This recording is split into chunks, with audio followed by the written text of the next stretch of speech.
เคารพขอต้อนรับเข้าสู่รายการกฎหมายเพื่อประชาชนดำเนินรายการร่วมโดยดร.บุญจงวงเพชร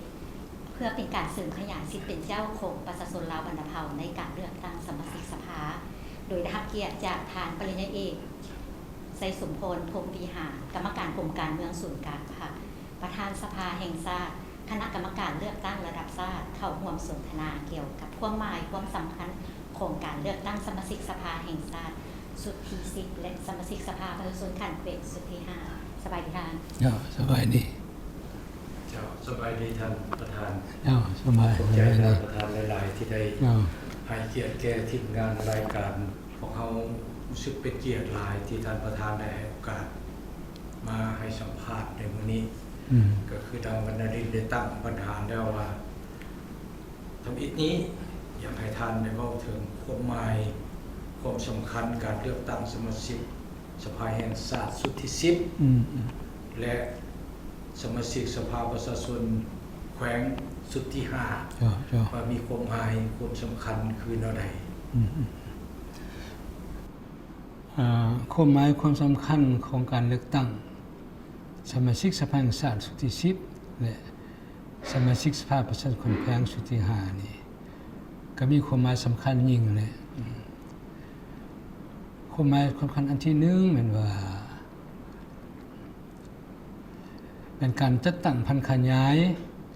แนวทางนโยบายของพรรคโดยเฉพาะอย่างยิ่งการพันขยายมติกองประชุมใหญ่ครั้งที่12ของพรรคในการบูรณะรัฐประชาธิปไตยประชาชนให้มีความหนักแน่นเข้มแข็งซึ่งกลายเป็นรัฐของประชาชนโดยประชาชนและเพื่อผลประโยชน์อันแท้จริงของประชาชนทั้ง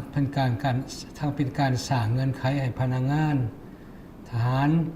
ตำรวจก็คือประชาชนลาวบรรพเผ่าได้นำใส่สิทธิประชาธิปไตยของตนตามที่ได้กำหนดไว้อยู่ในมาตรา36ของรัฐธรรมนูญเกี่ยวกับสิทธิของพลเมืองลาวในการเลือกตั้งและสมัครรับเลือกตั้งเป็นการเสริมขยายสิทธิประชาธิปไตยของประชาชนลาวบรรพเผ่าในการเลือกตั้งเอาตัวแทนของตนอันนี้ความหมายที่2เพื่อปฏิบัติหน้าที่พิจารณาตกลงปัญหาสำคัญพื้นฐานของประเทศชาติอยู่ในกองประชุมสภาแห่งชาติและปัญหาสำคัญจำนวนหนึ่งที่เป็นพื้นฐานของท้องถิ่นอยู่ในกองประชุมสภาประชาชนขันแขวงอันนี้ความหมายที่2ความหมายที่3นี้การเลือกตั้งครั้งนี้ยังเป็นเหตุการณ์การเมืองของชาติมีความหมายสำคัญความจำเป็นในการปรับปรุงระบบอำนาจแห่งรัฐให้มีความหนักแน่นเข้มแข็งเพื่อตอบสนองกับหน้าที่การเมืองในยามใหม่ของพวกเราและการเลือกตั้งครั้งนี้ดำเนินไปด้วยบรรยากาศที่ทั่วพรรคทั่วรัฐทั่วกำลังประกอบอาวุธและทั่วปวงชนลาวทั้งชาติหาก่อสำเร็จการเฉลิมฉลอง3วันประวัติศาสตร์คือวันสั่งตั้งพรรคประชาชนประชาชนลาวครบรอบ70 ปีวันสถาปนาสาธารณรัฐประชาธิปไตยประชาชนลาวครบรอบ50 ปีวันเกิดประธานไกรสอนพรหมวิหารครบ105 ปีและในบรรยากาศที่ทั่วพรรคทั่วรัฐทั่วปวงชนลาวทั่วกำลังประกอบอาวุธก็คือทั่วปวงชนลาวทั้งชาติมีความเอกอัคทรงใจ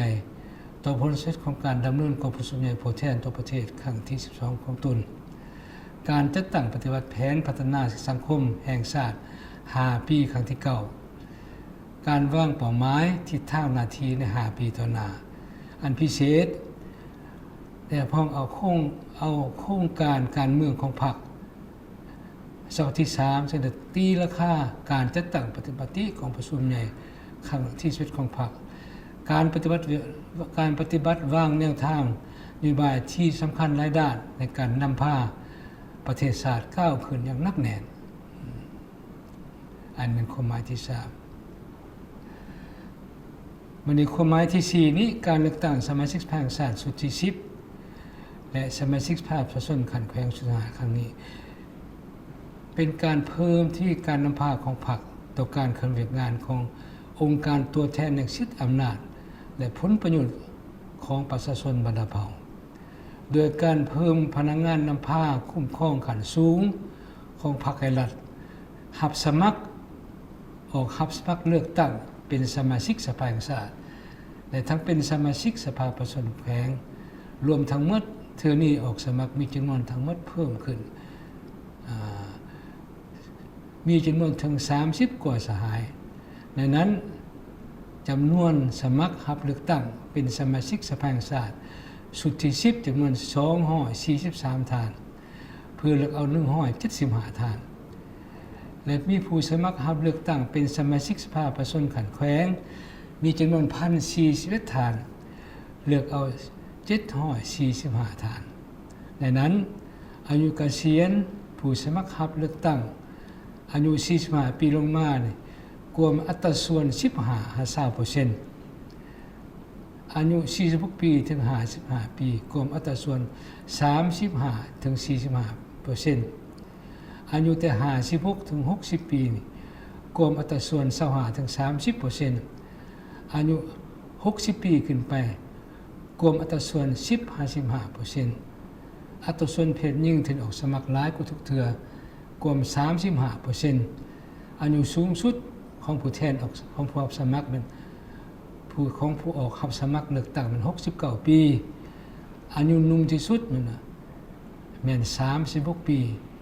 ซึ่งมีตัวแทนจากการจัดตั้งของพรรคของรัฐในลาวสังชาติสภานุกรรมแห่งชาติลาวองค์การจัดตั้งมาชนกำลังป้องกันชาติป้องกันความสงบสถาบันการศึกษาภาครัฐเอกชนวิสาหกิจรัฐสากลและนักธุรกิจเอกชนรวมหมู่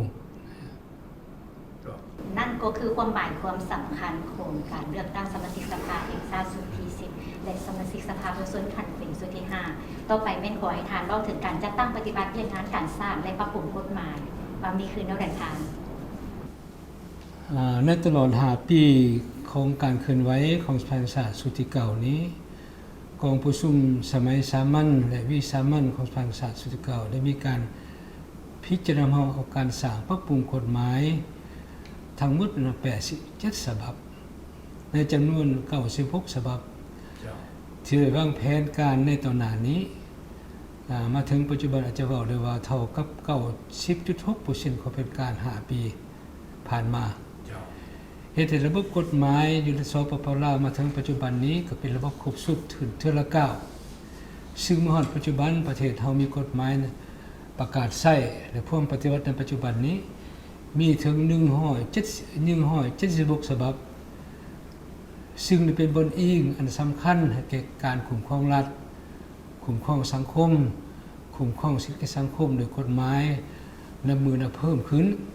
อันผลเด่นเป็นสภาแห่งชาติสุดที่9และพิจารณารับรองเอารัฐธรรมนูญฉบับปรับปรุงปี2025เพื่อเป็นบนอิงให้การปรับปรุงระบบอำนาจรัฐให้มีความเข้มแข็งหนักแน่นมีความสอดคล้องกับสถานการณ์ในระยะใหม่ซึ่งในนั้นก็ได้ปรับปรุงการเคลื่อนไหวของระบบการเมืองของท้องถิ่นให้สอดคล้องกับความต้องการแห่งการพัฒนาคณะประจำสภาแห่งชาติอาศัยนำพาชี้นำเรื่องงานการสร้างและปรับปรุงกฎหมายให้รับประกันทางด้านคุณภาพและปริมาณเก่าๆโดยพันขยายแนวทางนโยบายของพรรคที่วางออกในแต่ละระยะเพื่อกำหนดเป็นเนื้อในของกฎหมายและก็ได้วางมาตรการทางด้านกฎหมายแน่ชัดในแนวทางในการจัดตั้งปฏิบัติติดตามสุขอยู่การสร้างปรับปรุงกฎหมายให้ไปตามแผนการที่วางได้ไว้ไปตามขั้นตอนที่ได้กำหนดไว้ในกฎหมายบริการสร้างนิติกรรมสร้างเงื่อนไขให้สมาชิกสภาแห่งชาติ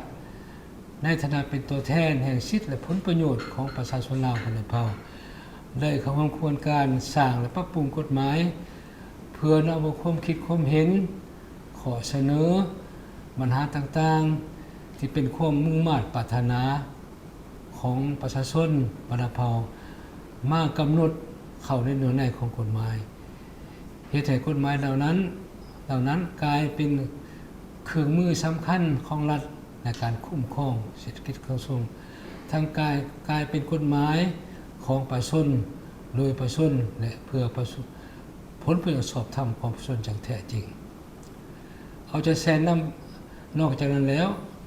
ทางสภาแห่งชาติสุดที่เก่าแล้วก็ยังได้เอาใจแส นำหางกฎหมายไปถากท่ามรับฟังความคิดความเห็นของพนักงานทหารตำรวจก็คือประชาชนลาวบรรณเภาในแต่ละเขตเลือกตั้งเพื่อให้ได้ให้การพิจารณารับห้องของสภาของกองประชุมสภาเกี่ยวกับกฎหมายที่จะนำเข้าผ่านนั้นหรือนำเข้าผ่านแล้วให้สอดคล้องกับสภาพความเป็นจริงทางสังคมของประเทศก็คือของท้องถิ่นและสอดคล้องกับข้อมุ่งมั่นปรารถนาของประชาชนบรรณเภาเคียงคู่กันนั้นทางชาติก็ได้ใช้ติดตามกวดกาซุกยุ่งรัฐบาลบรรดากระทรวงองค์การในนั้นก็มีองค์การตุลาการและองค์การอื่นในการพัฒนาขยายบรรดามาตราของกฎหมายที่กำหนดให้ออกเป็นนิติกรรมแต่กฎหมายได้ออกเป็นนิติกรรมแต่กฎหมายอย่างครบถ้วนแล้วหรือบ่เพื่อให้การปฏิบัติกฎหมายการเข้าใจกฎหมายเนื้อในกฎหมายของประชาชนของสังคมนี่ให้เป็นรูปธรรมหลายขึ้นทั้งเป็นการศึกษาอบรม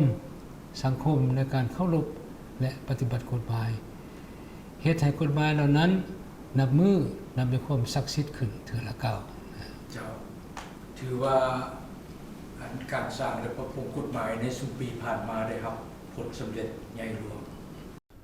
อยากให้ท่านประธานได้เว้าถึงสภาสุดที่9และสภาประชาชนสุดที่4ได้ประกอบส่วนอันสำคัญแนวใดแดให้แก่การพัฒนาเศรษฐกิจสังคมและการประกอบส่วนเขาในแผนพัฒนาเศรษฐกิจครั้งที่9ขอบใจหลายต่อคำทักทามกับเป็นคำถามที่กว้างขวางข้าพเจ้าเองก็ตอบสั้นๆเพราะว่าเวลาก็น้อยเลยก็คิดว่าสภาแห่งชาติสุดที่9และสภาประชาชนขันแขวงสุดที่4นี่ประกอบส่วนสำคัญในการสุกยู่ติดตามกวดกาในการต่อการจัดตั้งปฏิบัติแผนพัฒนาเศรษฐกิจสังคม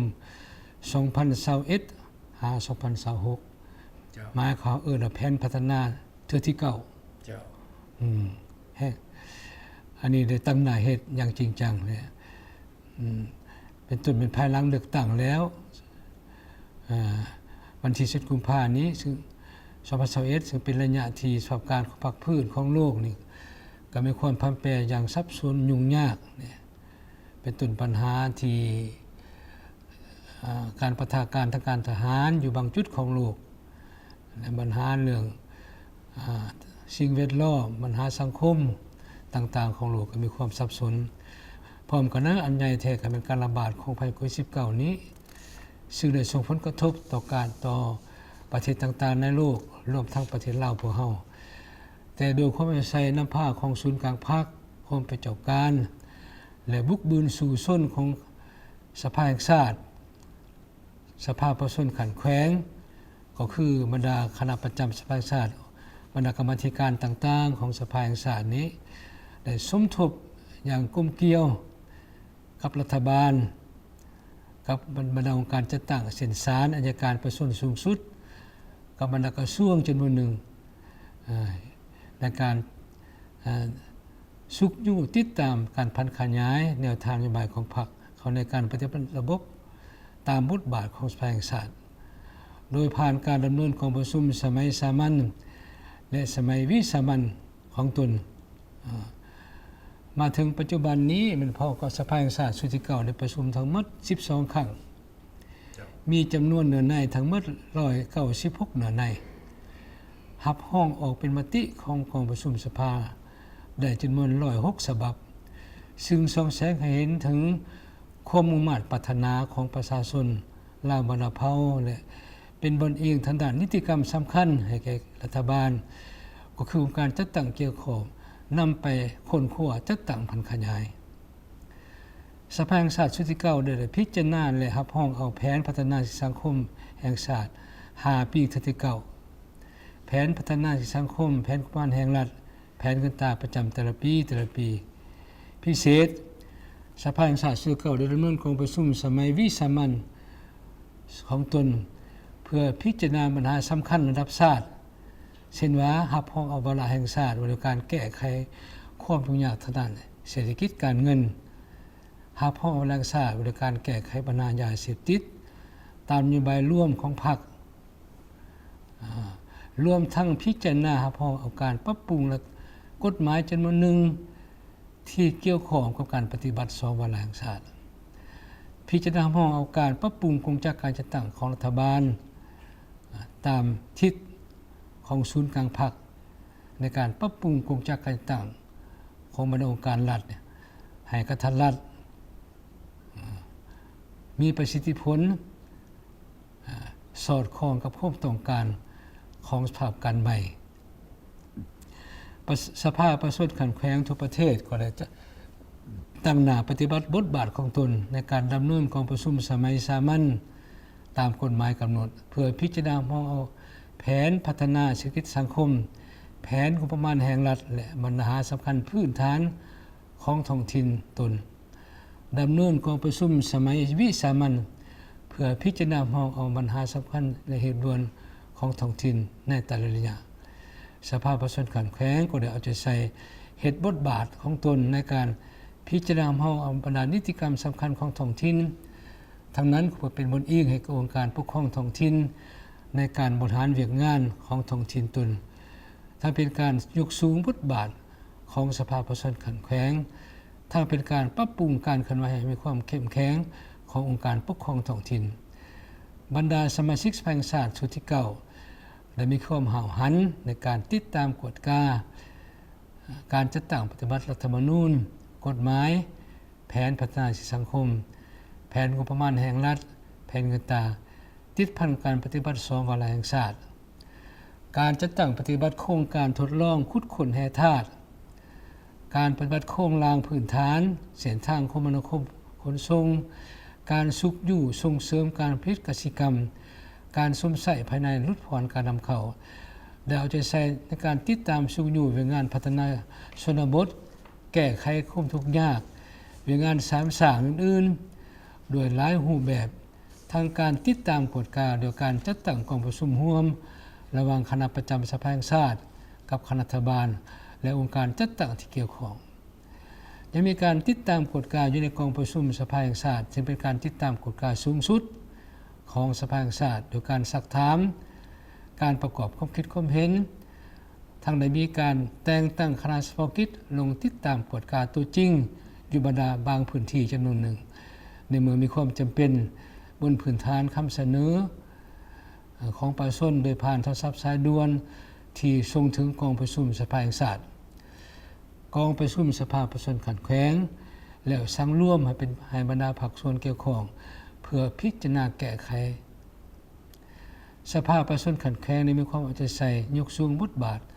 การเคลื่อนไหวติดตามกฎกาตามกฎหมายกำหนดโดยการเข้าร่วมประกอบในคณะติดตามกฎกาของสภาแห่งชาติที่เคลื่อนไหวอยู่แต่ละท้องถิ่นมีการติดตามกฎกาอยู่กองประชุมสภาประชาชนขันแขวงในแต่ละครั้งเหมือนกันมีการรับเอาคำเสนอคำร้องขอความเป็นธรรมคำเสนอของประชาชนโดยผ่านโทรศัพท์สายด่วนหากองประชุมบรรดาสมาชิกสภาแห่งชาติสมาชิกสภาประชาชนแขวงในเขตเลือกตั้งต่างๆและมีการเข้าไปพบปะผู้มีสิทธิ์เลือกตั้งอยู่จุดต่างๆอยู่เขตเลือกตั้งต่างๆเพื่อโฆษณาเผยแพร่แนวทางของพรรครัฐธรรมนูญกฎหมายก็คือผลสรุปของดำเนินกองประชุมสภาแห่งชาติการดำเนินกองประชุมสภาประชาชนขันแขวงในแต่ละครั้งปลุกระดมประชาชนเล่าบรรดาเผ่าในการเข้าร่วมเสื่อมซึมกำแหน่แนวทางนโยบายของพรรครัฐธรรมนูญกฎหมายและบรรดานิติกรรมใต้กฎหมายที่ติดพันกับการดำรงชีวิตประจำวันของเขาเจ้าสภาแห่งชาติชุดที่9ได้ถือสำคัญการเคลื่อนไหวเวียกงานต่างประเทศอันพลเด่นกว่าหมู่ในการเคลื่อนไหวเยี่ยมยามแลกเปลี่ยนบทเรียนกับรัฐสภาต่างประเทศเข้าร่วมกองประชุมรัฐต่างๆในภาคพื้นและสากลต้อนรับคณะผู้แทนขั้นสูงของต่างประเทศที่มาเยี่ยมยามและเฮ็ดเวียกอยู่สปป.ลาวเข้าร่วมงานเฉลิมฉลองวันสำคัญต่างๆของชาติและสากลพิเศษสภาแห่งชาติลาวได้รับเกียรติเป็นเจ้าภาพจัดกองประชุมสมัชชาใหญ่รัฐสภาระหว่างชาติอาเซียน หรือไอป่าครั้งที่45และท้ายปี2024และกองประชุมสุดยอดรัฐสภากัมพูเชียลาวเวียดนามครั้งที่1อยู่สปลาวและท้ายปี2023ผ่านมาเจ้าถือว่าในตลอด5ปีผ่านมาสมาชิกสภาแห่งชาติสุดที่9และสมาชิกสภาแห่งสภาแขวงขันแขวงสุดที่4ได้เฮ็ดหน้าที่ตอบสนองได้ความเรียกร้องต้องการของประชาชนเป็นอย่างดีเจ้าและเหลืออีกประมาณ22-23มื้อการเลือกตั้งสมาชิกสภาแห่งชาติสุดที่10และสมาชิกสภาขันแขวงสุดที่5ก็จะได้เริ่มขึ้นแล้วในโอกาสนี้ท่านประธานอยากมีคำเรียกร้องอย่างแน่ไปหาพ่อแม่พี่น้องประชาชนเพื่อประกอบส่วนให้แก่การเลือกตั้งครั้งนี้ประสบผลสำเร็จตามคาดหมายที่ได้วางไว้เจ้าก็เห็นนี่คือการถามของคำถามของการสื่อมวลชนแล้วถือว่านับจากนี้ไปมื้อนี้ก็วันที่30เนาะเนาะก็ยังอีกประมาณก็พอดี20กว่าวันแล้ว20วันสิฮอดวันเลือกตั้งแล้วการเลือกตั้งสมาชิกสภาสุดที่10นี้เป็นและสมาชิกสภาผู้แทนขันแขวงสุดที่5เป็นการนำใส่สิทธิประชาธิปไตยของประชาชนบรรดาเผ่าอันนี้ข้าพเจ้าขอยืนยันอีกทีหนึ่งเป็นการปรับปรุงนโยบายของเป็นการตามในทางนโยบายของพรรคเขาในการบูรณะรัฐประชาธิปไตยประชาชนให้มีความหนักแน่นเข้มแข็งอันนี้มีความสำคัญหลายและเป็นการนำใส่สิทธิของพลเมืองตามที่ได้กำหนดไว้ในรัฐธรรมนูญฉะนั้นการเลือกตั้งในวันที่22กุมภาพันธ์2026จึงขอให้พ่อแม่พี่น้องประชาชนบรรดาเผ่าถือว่าเป็นหน้าที่การเมืองเป็นความชอบการเมืองที่สำคัญที่จะต้องเอาใส่ดังนี้อันที่1ขอให้พ่อแม่พี่น้องประชาชนลาวบรรดาเผ่าทั่วประเทศนี้ที่มีอายุครบ18ปีขึ้นไปพร้อมกันไปใช้สิทธิ์เลือกตั้งเอาสมาชิกสภาแห่งชาติและสมาชิกสภาประชาชนขันแขวงยานพร้อมเพียงเฮียงดาเหตุการณ์เลือกตั้งในวันที่22กุมภาพันธ์นี้2026กลายเป็นปางบุญใหญ่ของชาติเฮาและสามารถดำเนินไปยังเป็นขบวนการฟุดฟื้นเพื่อเลือกตั้งผู้แทนที่ดีเด่นครบมาทานเงื่อนไขเหตุการณ์เลือกตั้งครั้งนี้ครับผลสำเร็จตามคาดหมายที่วางไว้ทุกประการ 2. ทุกคะแนนเสียงของพ่อแม่พี่น้องประชาชนบรรดาเผ่าผู้มีสิทธิ์เลือกตั้งแม้นมีความหมายความสำคัญต่อการเลือกตั้งเอาสมาชิกสภาแห่งชาติและสมาชิกสภาประชาชนขันแขวงจึงขอให้ผู้มีสิทธิ์เลือกตั้งขีดหมายบัตรลงคะแนนเสียงเลือกตั้งให้ถูกต้องตามระเบียบการเลือกตั้งห้อยส่วนห้อยบ่ให้มีบัตรตายจึงเฮ็ดให้ทุกคะแนนเสียงได้เป็นการประกอบส่วนสำคัญให้แก่การบูรณารัฐประชาธิปไตยประชาชนอย่างแท้จริง 3. เสนอให้คณะกรรมการเลือกตั้งทุกขั้นองค์การปกครองท้องถิ่นทุกขั้นนำพาการปอนบัตรเลือกตั้งให้รับประกันความโปร่งใสและก็มีความสำเร็จตามกฎเวลาห้อยส่วนห้อยพร้อมกันก็ให้ประชาชนลาวบรรดาเผ่าจงพร้อมกันยกสูงสติระวังตัวพร้อมกันเป็นเจ้าการประกอบส่วนเขาในการเคลื่อนไหวเพื่องานป้องกันศาสตร์ป้องกันความสงบในเวลาเลือกตั้งเพื่อให้การเลือกตั้งครั้งนี้มีความสงบปลอดภัย100%ในโอกาสท้ายนี้ข้าพเจ้าแขวงห้องให้พ่อแม่พี่น้องประชาชนลาวบรรดาเผ่าทุกทั่วหน้าจงพร้อมเพียงเฮียงหน้ากันนัดหมายพบกันอยู่หน่วยปอนบัตรเลือกตั้งในวันที่22กุมภาพันธ์2026เพื่อนำใส่สิทธิประชาธิปไตยอันมีค่าของตนเลือกตั้งเอาสมาชิกสภาแห่งชาติและสมาชิกสภาประชาชนขันแขวงซึ่งเป็นการปฏิบัติหน้าที่ตัวแทนอยู่กองประชุมสภาแห่งชาติและกองประชุมสภาประชาชนขันแขวงทางนั้นก็เพื่อนำเอาผลประโยชน์ ตัวจริงมาสู่ประเทศชาติของพวกเฮาก็คือประชาชนลาวบรรพเผ่าของพวกเฮาขอขอบใจ ท่านผู้ชมที่ผ่านไปนั้นก็แม่นการสนทนาเกี่ยวกับความหมายความสำคัญโครงการเลือกตั้งสมาชิกสภาแห่งชาติสุดที่10และสมาชิกสภาประชาชนขันแขวงสุดที่5นอกจากนั้นยังเว้าถึงผลงานการเคลื่อนไหวของสภาแห่งชาติสุดที่9และของสภาประชาชนขันแขวงสุดที่4เติมอีกคันต่างหน้าให้รายการกฎหมายเพื่อประชาชนต้องขอขอบใจนำท่านปริญญาเอกไสยสมพรผู้บริหารที่ให้เกียรติเข้าร่วมสนทนามื้อนี้จะขอบใจ เจ้าก็ขอ ขอบใจหลาย ขอบใจต่อประธานหลายๆที่ได้ เจ้า ให้โอกาสแก่ทีมงานรายการกฎหมายของพวกเราและบรรดาชื่อต่าง เจ้า ๆได้เข้ามาสัมภาษณ์ท่านในมื้อนี้ เจ้า และขออวยชัยให้พรอันประเสริฐแก่ท่านมีสุขภาพเข้มแข็งมีพลานามัยสมบูรณ์เพื่อสืบต่อนำพาประเทศชาติอันเช่นฮักของพวกเราไปถึงจุดหมายปลายทางที่ภาครัฐได้กำหนดไว้ขอบใจด้วยนะ ขอบใจหลาย ถือโอกาสนี้ต้องขอลาท่านผู้ชมไปก่อนสบายดี ปกปักสร้างสรรค์ศาสตร์ลาวให้มันยืนนานสภาแห่งชาติสภาของประชาชนโดยประชาชนเพื่อประชาชนสิทธิและหน้าที่